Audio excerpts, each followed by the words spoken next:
Hi students, Pragati this side. Welcome to simplified maths. आज हम एक बच्चे की क्वेरी सॉल्व करेंगे। ये यहाँ मैं इसलिए लेके आई हूँ क्योंकि ये हम सभी की प्रॉब्लम है।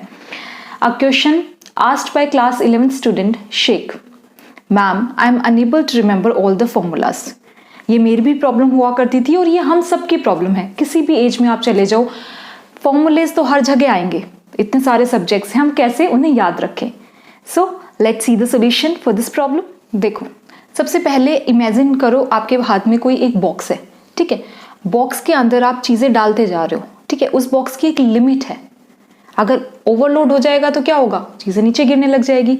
इसी तरह से हमारा ब्रेन होता है, उसकी एक लिमिट है स्टोरेज कैपेसिटी की। अब ऐसा नहीं है कि चीज़ें डालते जाओ और वो स्टोर करता रहेगा। नो, अगर आप चीज़ें डालते रहोगे तो वो पहले वाली चीज़ बाहर निकालना शुरू कर देगा, राइट, क्योंकि आप उसमें नई इंफॉर्मेशन स्टोर कर रहे हो। तो ऐसा नहीं कर सकते कि आप चीज़ें भरते रहो उसके अंदर। देखो, ब्रेन दो तरह की चीज़ों को याद रखता है। या तो कोई रिसेंटली एक्टिविटी हुई हो, कोई रिसेंट बात हो, कोई रिसेंट फॉर्मूला हो, वो याद रख सकता है। या फिर जो बहुत पुरानी चीज़ है, वो कौन सी चीज़ याद रखेगा, जो डिफरेंट है ना, जो हम रोज़ नहीं करते, कुछ डिफरेंट है, वो चीज़ें याद रखेगा। तो आपके पास दो चीज़ें हैं। या तो आप रिसेंट वाली चीज़ याद रख लो, मतलब कि जो आपके फॉर्मूलेज हैं उनको आप रिवाइज करते रहो 2 दिन में, 4 दिन में, हफ्ते में, 10 दिन में, ठीक है, तो वो आपको याद रहेंगे। या फिर जो आपके फॉर्मूलेज हैं उसको कुछ डिफरेंट स्टाइल से याद करो ताकि आपका ब्रेन स्टोर कर सके। डिफरेंट स्टाइल से कैसे, just have a look like this way. Chemistry के फॉर्मूलेज हम इस तरह से याद कर सकते हैं: hydrogen, lithium, sodium, potassium, rubidium, caesium, francium, beryllium, magnesium, calcium, strontium, barium, radium, ठीक है। सो ये एक यूनिक तरीका था हमारा याद करने का table.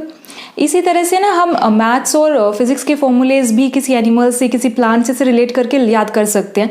So that is a different thing to remember. इस तरह से हमारा ब्रेन वो चीज़ें याद रखेगा। एक चीज़ का और ध्यान रखिए, मैं यही सजेस्ट करूँगी जितना हो सके रट्टाफिकेशन कम कीजिए। रट्टाफिकेशन कम करोगे मतलब आपके ब्रेन के अंदर थोड़ी कैपेसिटी बच जाएगी और चीज़ें रखने की, राइट। जितना कम आप स्टोर करोगे उतनी कैपेसिटी बढ़ेगी रखने की। मतलब कि मैथ्स और फिजिक्स में तो बहुत सारे ऐसे फॉर्मूलेज हैं जो आपको डराइव करने से इजीली मिल जाएंगे, राइट। पर अब आप ये कह सकते हो कि एग्जाम्स में मैम हम कैसे डराइव करें, इतना टाइम होता ही नहीं है, मैं एग्जामिनेशन की बात कर ही नहीं रही हूँ। आप जब भी कोई चैप्टर करते हो ना, तो जो फॉर्मूलेज आते हैं आप पहले ये देख लो, हाँ ये फॉर्मूला है जो हमें याद करना ही है, ठीक है। 1-2 फॉर्मूलेज होते हैं जो आपको याद करने ही होते हैं दूसरे फॉर्मूले को ड्राइव करने के लिए, वो आप कर लीजिए, क्योंकि इतने ज़्यादा फॉर्मूलेज नहीं है वो ऐसे जो आपको you have to learn by heart, right.